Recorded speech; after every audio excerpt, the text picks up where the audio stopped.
नमस्कार, हमारा उत्तर प्रदेश लेकर मैं हूं आपके साथ संदीप निरंजन सरकार और आपको सीधे कर्नाटक लिए चलते हैं, जहां पर सीएम योगी ने जनसभा को संबोधित किया।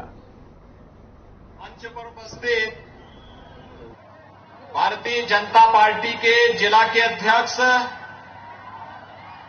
श्री रामानंद यादव जी, यहां के लोकप्रिय सांसद श्री राजा अमरेश्वरा नायक जी, भारतीय जनता पार्टी रायचूर अर्बन से अभ्यर्थी डॉक्टर एस शिवराज पाटिल जी, नगर के अध्यक्ष बी गोविंद, पूर्व एमएलसी एन शंकरप्पा, पूर्व नगर विधायक श्री ए पापा रेड्डी, श्री शिवा बसप्पा माली पाटिल, आज के इस कार्यक्रम में उपस्थित भारतीय जनता पार्टी के सभी वरिष्ठ नेतागण और उपस्थित रायचूर विधानसभा क्षेत्र से जुड़े हुए सभी उपस्थित भाइयों बहनों,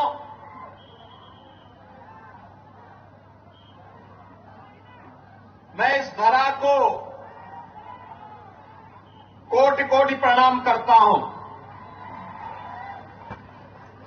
यह हरिदासों की भूमि है, जिन्होंने अपने मधुर गीतों और लोक कला के माध्यम से भारत के सनातन धर्म के मूल्यों को घर घर तक ले जाने का प्रयास किया। श्री विजयदास, श्री गोपाल दास, श्री जगन्नाथ दास, इन सभी को मैं नमन करता हूं।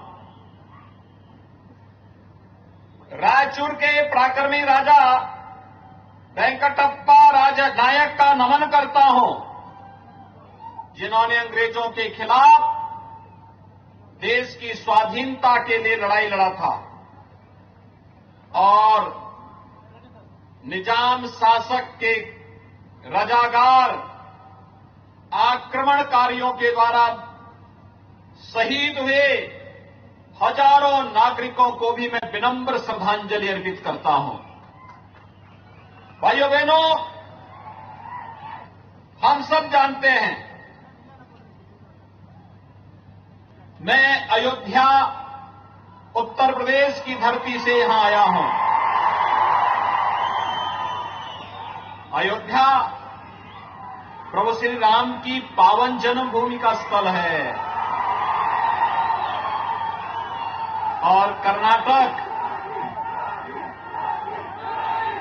बजरंगबली हनुमान की पावन धरा है। उत्तर प्रदेश और कर्नाटक ऐसे ही जुड़े हैं जैसे श्री राम और श्री हनुमान जुड़े हुए हैं। ये मैत्री का संबंध हजारों वर्षों से एक भारत श्रेष्ठ भारत की प्रधानमंत्री मोदी जी के विजन को आगे बढ़ाने का ही कार्यक्रम है। और मुझे आज अपने प्रभु बजरंगबली की इस पावन धरा पर आकर के अत्यंत आनंद की अनुभूति हो रही है कि यहां पर आकर के मैं उत्तर प्रदेश और कर्नाटका के इस प्राचीन संबंधों को आगे बढ़ाने में आप सबका आह्वान कर सकूं। भाइयों बहनों, आज भारत प्रधानमंत्री मोदी जी के लीडरशिप में विकास की नई ऊंचाइयों को प्राप्त कर रहा है। भारत की प्रगति दुनिया के लिए आकर्षण का केंद्र बना हुआ है। दुनिया के अंदर कहीं कोई संकट आता है, दुनिया आज भारत की ओर देखती है और प्रधानमंत्री मोदी जी की ओर देखती है। लोगों के मन में विश्वास है।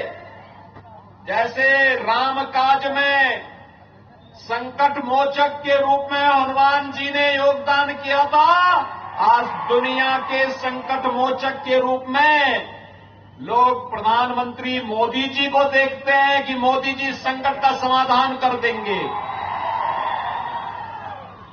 भारत आज G20 के देशों की भी अध्यक्षता कर रहा है। हर क्षेत्र में विकास के निर्णय प्रतिमान स्थापित कर रहा है। याद करिए, कभी निजाम के रजाकार यहां पर शोषण करते थे, अत्याचार करते थे। कभी कांग्रेस ने उन रजाकारों को प्रोत्साहित करके टिकट दे करके सत्ता का हिस्सा बनाने का प्रयास किया था। लेकिन डबल इंजन की सरकार आज विकास कर रही है। विकास के अभियान को आगे बढ़ा रही है। कहीं हाईवे, कहीं रेलवे, कहीं एयरपोर्ट, कहीं आईआईटी, कहीं आईआईएम, कहीं एम्स, एक लंबी श्रृंखला, विकास की एक लंबी श्रृंखला। एक केवल घोषणा नहीं, अब तो रायचूर टेक्सटाइल का एक हब बन गया है। टेक्सटाइल का, भाइयों बहनों, यहां पर स्वीकृत टेक्सटाइल पार्क, टेक्सटाइल के क्षेत्र में नई टेक्नोलॉजी को लेकर के हजारों युवाओं के लिए रोजगार की संभावनाओं को लेकर के,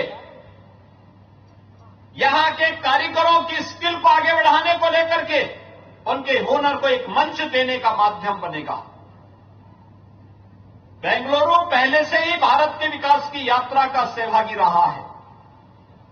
यहां का अन्नदाता किसान पहले से ही विकास की प्रक्रिया का हिस्सा रहा है। कांग्रेस की सरकार के समय किसान सिर झुका करके चलता था, लेकिन डबल इंजन की भाजपा सरकार के समय प्रधानमंत्री किसान सम्मान निधि ने हर अन्नदाता किसान को शान के साथ, गौरव के साथ जीने का अधिकार दिया है। बेंगलुरु के नौजवानों ने बेंगलोर को आईटी स्किल के एक हब के रूप में स्थापित किया है। और आज दुनिया के अंदर जहां कहीं भी आईटी की चर्चा होती है तो पहले स्थान पर हमारा बेंगलुरु आता है। लोग बड़े गर्व के साथ बेंगलुरु को स्मरण करते हैं, कर्नाटक को स्मरण करते हैं।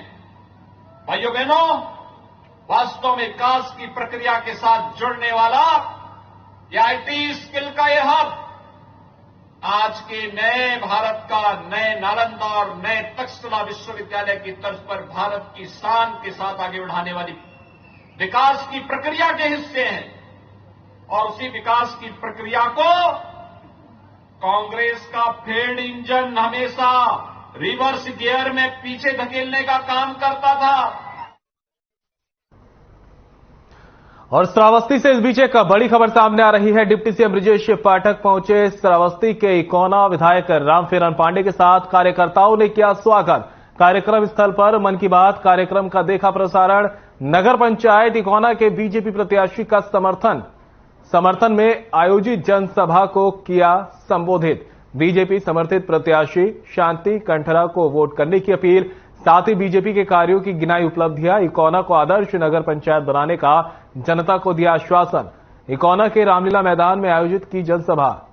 तो बड़ी खबर आपको बता रहे हैं, जहां पर डिप्टी सीएम ब्रजेश पाठक दौरे पर पहुंचे हैं। और ये बड़ी खबर, श्रावस्ती से डिप्टी सीएम ब्रजेश पाठक इकोना पहुंचे। बीजेपी समर्थित प्रत्याशी के लिए वोट की अपील की। साथ ही बीजेपी के कार्यों की उपलब्धियां भी गिनवाई। पूरे देश के जो विशिष्ट अपने जीवन में काम कर रहे हैं, अनुकरणीय काम कर रहे हैं, अद्भुत योगदान दे रहे हैं, ऐसे लोगों को बगैर राजनीतिक बात किए पूरे देश की, दुनिया की जनता के समक्ष लाते हैं। और नए आविष्कार हैं, नए एक अपने जीवन में उन लोगों ने कार्य किए हैं। जैसे एक लाइब्रेरी चला करके गांव के बच्चों को पढ़ा रहे हैं, जैसे पर्यटन के क्षेत्र में अच्छा काम कर रहे हैं, चिकित्सा के क्षेत्र में अच्छा काम कर रहे हैं, गरीबों की सेवा कर रहे हैं। सैकड़ों उदाहरण आदरणीय प्रधानमंत्री नरेंद्र मोदी जी ने ऐसे विशिष्ट कार्य करने वाले लोगों को विभिन्न अपने मन की बात के कार्यक्रमों में दिए हैं। मैं आदरणीय प्रधानमंत्री नरेंद्र मोदी जी का आभार प्रकट करता हूं और सभी अपने प्रदेश भर के जिन लोगों ने माननीय प्रधानमंत्री जी की मन की बात को 55-56 हजार से अधिक पॉइंट पर सुना है, सभी को मैं बहुत बहुत आभार प्रकट करता हूं। हम सब जानते हैं कि आदरणीय प्रधानमंत्री नरेंद्र मोदी जी दुनिया के सर्वाधिक लोकप्रिय नेता हैं और हम कह सकते हैं कि हम लोगों को गर्व है वो नेता भारतीय जनता पार्टी के माननीय प्रधानमंत्री नरेंद्र मोदी जी हैं। और जब 2024 का लोकसभा चुनाव होगा, आप देखेंगे कि तीसरी बार आदरणीय प्रधानमंत्री जी प्रचंड बहुमत के साथ सरकार बनाएंगे। और मिर्जापुर में मेडिकल कॉलेज में पहली बार कूल्हे का प्रत्यारोपण किया गया है। एक समय था कि बड़े ऑपरेशन के लिए लोगों को जिले से बाहर जाना पड़ता था, लेकिन अब यहां मेडिकल कॉलेज बनने के बाद विशेषज्ञ डॉक्टरों के आने के साथ ही सुविधाएं भी बढ़ी है। इसके बाद कई जटिल ऑपरेशन हुए। बता दें, मां विंध्यवासिनी मेडिकल कॉलेज के ट्रॉमा सेंटर में पहली बार पूरे कूल्हे का प्रत्यारोपण किया गया है। मामले पर जानकारी देते हुए मेडिकल कॉलेज के प्राचार्य डॉक्टर आरबी कमल ने बताया कि चिकित्सा महाविद्यालय में पहली बार हिप रिप्लेसमेंट का ऑपरेशन हुआ है। पहले ऐसा ऑपरेशन यहां कभी नहीं हुआ था। इस तरीके के ऑपरेशन के लिए काफी दूर मरीज प्रयागराज, वाराणसी, लखनऊ इलाज के लिए जाते थे, लेकिन हमारे मंडलीय चिकित्सालय के ऑर्थोपेडिक टीम ने एक 23 साल के युवक का सफल ऑपरेशन किया।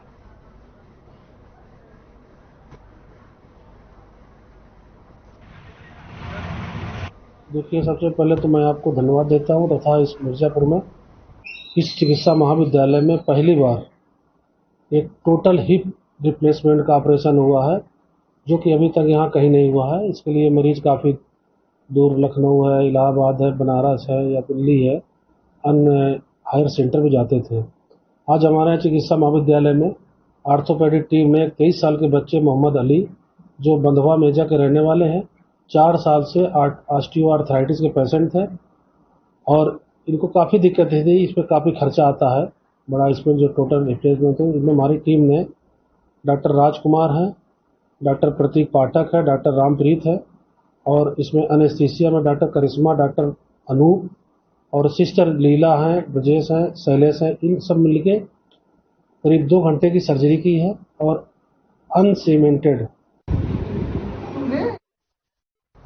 और हमीरपुर से इस बीच एक बड़ी खबर सामने आ रही है। शराबी की बाइक सवार ने जमकर की पिटाई, लात घूंसे और चप्पलों से जमकर पीटा। शराबी ने नशे में बाइक का हेड तोड़ने पर विवाद। बाइक का हेड तोड़ने को लेकर हुआ विवाद। शराबी की पिटाई का वीडियो सोशल मीडिया पर वायरल। कुरारा थाना क्षेत्र के बेरी तिराहे का मामला।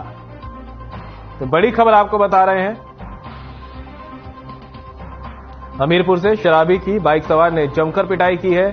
ये तस्वीरें देख सकते हैं, हमीरपुर की तस्वीरें हैं जहां पर बाइक सवार ने शराबी की जमकर पिटाई की। बताया जा रहा है कि शराबी ने बाइक का हेड तोड़ दिया था, जिसकी वजह से हंगामा हुआ और बाइक सवार ने शराबी की पिटाई कर दी। देख सकते हैं किस तरह से चप्पलों से शराबी को पीटता नजर आया ये बाइक सवार।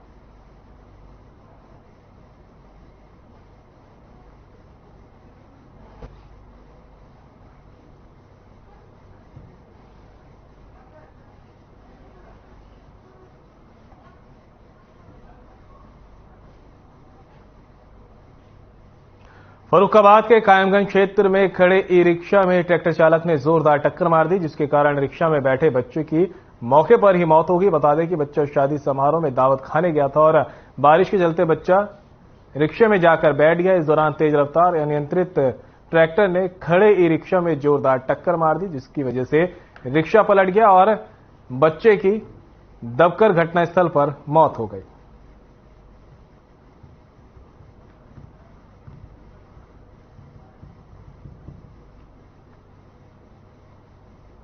देखिए, यहाँ पर एक शादी प्रोग्राम चल रहा था, समारोह। वहाँ पर ये आया हुआ था दावत खाने और वहाँ कर रहा था प्रोग्राम। तब तक बारिश आ गई। बारिश आने से ये बच्चे जो थे कुछ टर्री में बैठ गए और बारिश चल रही तो उधर से ट्रैक्टर आया। ट्रैक्टर ने इसमें टर्री में टक्कर मारी है, जिससे टर्री पलट गई और बच्चे तो दूर गिरे जाके ये उसमें दब गए और मौके पर ही एक्सपायर हो गए। ट्रैक्टर किसका था कुछ पता? बबलू कहाँ का रहने वाला? यहीं गए गौटोली गए।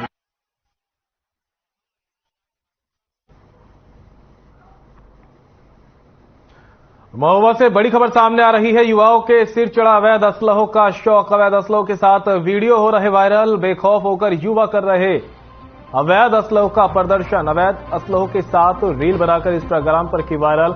अवैध असले से फायरिंग कर रहा आरोपी युवक कुलपहाड़ कोतवाली के बेलाताल का बताया जा रहा है ये वायरल वीडियो।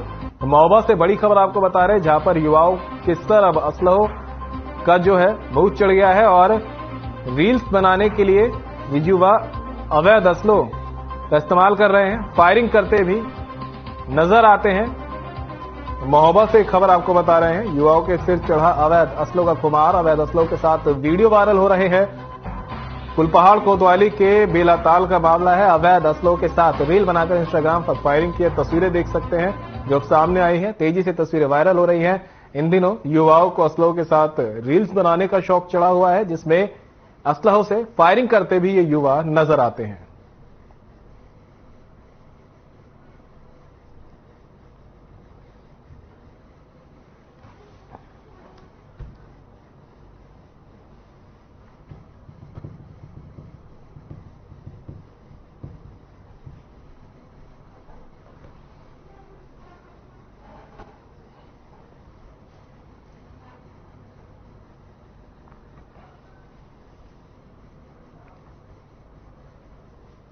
और बुलंदशहर जिले के दो अलग अलग थाना क्षेत्रों में पुलिस और बदमाशों के बीच मुठभेड़ हो गई, जिसके बाद पुलिस ने लूट की घटना में वांछित चल रहे 7 बदमाशों को गिरफ्तार कर लिया है। आपको बता दें कि 4 लूट के आरोपी पुलिस की गोली लगने से घायल हो गए।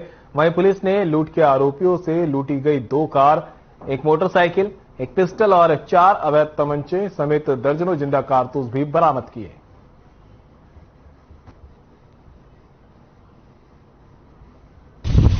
आज 29 और 30 अप्रैल की रात्रि में सिकंदराबाद पुलिस द्वारा संदिग्ध वाहनों की चेकिंग करी जा रही थी। इसी दौरान एक संदिग्ध लाल I-10 आती हुई दिखी, जिसे सिकंदराबाद फुटपाथ पुलिस द्वारा रोकने का प्रयास किया गया। संदिग्ध I-10 जिसके अंदर 4 यात्री थे, रुके नहीं, भागने का प्रयास किया। पुलिस द्वारा उनका पीछा किया गया। उन्होंने पुलिस पार्टी के ऊपर फायर किया। आत्मरक्षार्थ में पुलिस पार्टी द्वारा भी फायर किया गया, जिसमें 2 संदिग्ध व्यक्ति घायल हुए और 2 पुलिस द्वारा मौके पर भागकर पकड़े गए। जो संदिग्ध व्यक्ति हैं उनके नाम हैं मेनपाल उर्फ योगी नागर, निखिल कुमार पुत्र सुरेंद्रपाल सिंह, ब्रजेश कुमार, रोहित गोस्वामी। ये सब थाना सूरजपुर के रहने वाले हैं और जिनकी जो घायल हुए हैं पुलिस द्वारा उनको प्राथमिकी के लिए अस्पताल भेज दिया गया है एवं अग्रिम विधिक कार्रवाई सिकंदराबाद पुलिस द्वारा की जा रही है। ये जो गिरफ्तार व्यक्ति है इन पे लूट के मुकदमे पंजीकृत है एवं अग्रिम विधिक कार्रवाई की जाए। आज औरंगाबाद सियाना रोड पे चिंगरावटी पुलिस चौकी के पास सियाना पुलिस द्वारा चेकिंग की जा रही थी। चेकिंग के दौरान एक बाइक और एक कार को जब टॉर्च द्वारा रुकने का इशारा किया गया तो उन्होंने अपनी गाड़ी को मोड़ के भागने का प्रयास किया तथा अपनी गाड़ी को भर्रा गांव की तरफ मोड़ लिया। क्योंकि सियाना पुलिस स्वाट टीम के साथ भी वार्ता में थी तथा वो पास में थे तो उनको भी यहाँ पे बुला लिया गया। संदिग्ध परिस्थिति होने के कारण पुलिस जब इनका पीछा कर रही थी तो बाइक पे बैठे हुए 2 बदमाशों द्वारा पुलिस टीम के ऊपर फायरिंग कर दी गई। आत्मरक्षात्मक कार्रवाई में इन दोनों बदमाशों के पैर में गोली लग गई तथा जो व्यक्ति जो कार चला रहा था उसने घबरा के अपनी कार को टक्कर मार दिया पेड़ में। इन दोनों बदमाशों के पास से एक नाजायज तमंचा बरामद हुआ है तथा जिंदा राउंड बरामद हुए हैं। जब इनसे पूछताछ की गई तो पता चला कि पिछले कुछ दिन पहले बीबी नगर रोड पे इनके द्वारा एक कार लूट की घटना को अंजाम दिया गया था, जिसमें अभियोग 118/23 392 के अंतर्गत पंजीकृत था।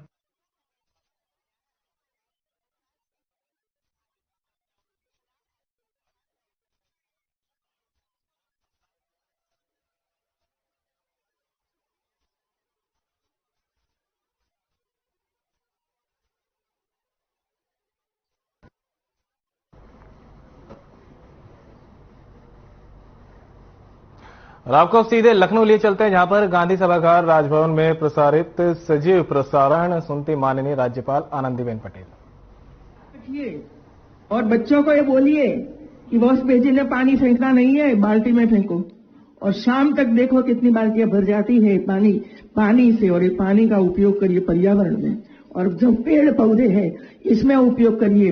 और बाद में पता चला बच्चों को, अरे इतना पानी हम वेस्ट करते हैं, अब वे सोचने लगे कि पानी पीना है तो इतना ही लीजिए। इतना नहीं, ग्लास बदल गया, छोटे ग्लास रखे गए, बड़े नहीं। तो ऐसे कई बदलाव आ रहे हैं मित्रों। छोटी चीजें हमारे सामने आती है तो बनता है। इसमें एक बात मैं करना चाहती हूं कि आज तक लगभग 10 करोड़ घरों तक नल से जल पहुंचा है, लेकिन इसके पीछे मेहनत कितनी हुई है आपको पता नहीं होगा मित्रों। मैं तो साक्षी रही हूं यूपी में। यूपी में 40 साल से सरयू जल परियोजना की शुरुआत हुई। 40 साल पहले 1000 करोड़ रुपए का खर्च था, और आसपास के लगभग 1.5 लाख से ज्यादा परिवारों को इसका पानी मिलने वाला था। लेकिन 40 साल पूरा हुआ, डैम भी नहीं बना, कैनाल भी नहीं बनी, कुछ नहीं हुआ। प्रधानमंत्री जी ने जब ये पता चला तब इसकी एक समीक्षा की गई और ये जल परियोजना की शुरुआत की। 5 साल लगा पूरी करने में, और इसके पीछे 40,000 करोड़ का खर्च हुआ मित्रों।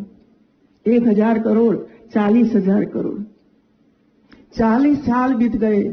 कितना पानी नष्ट हो गया, कितने घर फ्लड में चले गए, कितनी महिलाएं या तो बच्चे मर गए इसमें, कितनी फसल बर्बाद हो गई, लेकिन जल परियोजना नहीं हुई मित्रों। इसका परिणाम ये था, क्योंकि मैं साक्षी हूं, जब इसका उद्घाटन हुआ तब हम साथ में थे, और उसी समय ये जल परियोजना की बात की थी कि आज वही जल परियोजना तैयार हो गई और आसपास के गांव के लोगों को शुद्ध पीने का पानी घर तक पहुंचाया है मित्रों। ये प्रधानमंत्री की सोच है मित्रों। काम वैसे नहीं होता है, परिश्रम करना पड़ता है, मेहनत करनी पड़ती है, पैसे लगाने पड़ते हैं, समीक्षाएं बार बार करनी पड़ती है, तब जाकर उसका परिणाम आता है। और 10 करोड़ घर मतलब 50 करोड़ लोग। एक घर में 5 व्यक्ति मान लो तो 50 करोड़ लोगों तक पानी पहुंचाया है। अभी भी ये काम प्रधानमंत्री जी के द्वारा चालू है मित्रों। नदियों को पुनर्जीवित करने का काम, अमरोहा में मैं गई थी मित्रों। अमरोहा ये देखने के लिए मैं गई थी। 60 किलोमीटर लंबी नदी को पुनर्जीवित किया है, और जितने गांव बीच बीच में आए थे सभी गांव के लोगों ने इकट्ठा होकर ये नदी को पुनर्जीवित की, और आज इसमें पानी बह रहा है मित्रों। ये वहां से आता है, मन की बात से आता है। अभी आगे जाकर हमारी एक महिला ने, हमारी ग्राम प्रधान ने अमृत तालाब की बात की। पता है आप सबको, गांव के जितने तालाब थे सब आज दिखाई नहीं पड़ते हैं, लेकिन प्रधानमंत्री जी ने जब पानी की बात की, तालाब की बात की, नदियों की बात की, नालाओं की सफाई की बात की, नालों की पानी जाना चाहिए इसकी बात की, इसमें भी कहीं थैला रखो और पानी को बचाओ इसकी बात की, तब हर जनपद में 75 तालाब बनना चाहिए। और मुझे कहते हुए आनंद और खुशी होती है कि हर जनपद में 75 तालाब बनाने की योजना बनाई है और चालू काम हो गया है। कई तालाब तो बन गए मित्रों। एक जनपद में 75 और यूपी में 75 जनपद है। आप गिन लीजिए कितना तालाब बना, और ये हर साल चलने वाली योजना है, और इसी वजह से पानी का बचाव होगा और लोगों को पानी मिलेगा मित्रों। दिव्यांग की तो बात की है आपने इधर। मैंने कार्यक्रम देखा था दिव्यांगों का मित्रों, और शायद ये कार्यक्रम काशी में था। लगभग 10,000 दिव्यांगों को एकत्र किया था, और भारत सरकार और राज्य सरकार की तमाम योजनाओं का लाभ, इवन उसको फॉर्म भी नहीं भरना है, अधिकारी जाए गांव में ढूंढे हुए लोगों को। यह हम सिलसिला वहां से शुरू हुआ था गुजरात से। हर अधिकारी को गांव में जाना है और लाभार्थी को ढूंढ कर लाना है, उसका फॉर्म भरना है, सर्टिफाइड करना है, और उसको बुलाकर स्थान पर लाना है, उसको देना है, और देने के बाद भी उसके घर पर पहुंचाना है। तब तक योजना बनाई थी। ऐसा नहीं कि साइकिल दे दी अब माथे पर लेकर जाओ घर पर, ऐसा नहीं होना चाहिए। और ऐसे एक व्यक्ति को पर्सनली वो मिले थे मित्रों, पर्सनली मिले। दूसरी बात, इनके साथ में बहू कि हम वो कहते हैं कि कैंप लगाइए, हेल्थ कैंप लगाइए। हेल्थ कैंप, विधायक और एमपीओ को उन्होंने कहा कि आप हेल्थ कैंप लगाइए। हेल्थ कैंप तो लगता है, लेकिन इसमें जो मरीज निकलते हैं, जो कोई कैंसर वाला है, कोई किडनी वाला है, कोई आंख की बीमारी है, किसी को हार्ट की बीमारी है, इसके बाद क्या? प्रधानमंत्री वो चाहते हैं इसके बाद आपको करना है कि जो मरीज निकला वो इसकी बीमारी में से बाहर निकले, तब काम करते रहो मित्रों।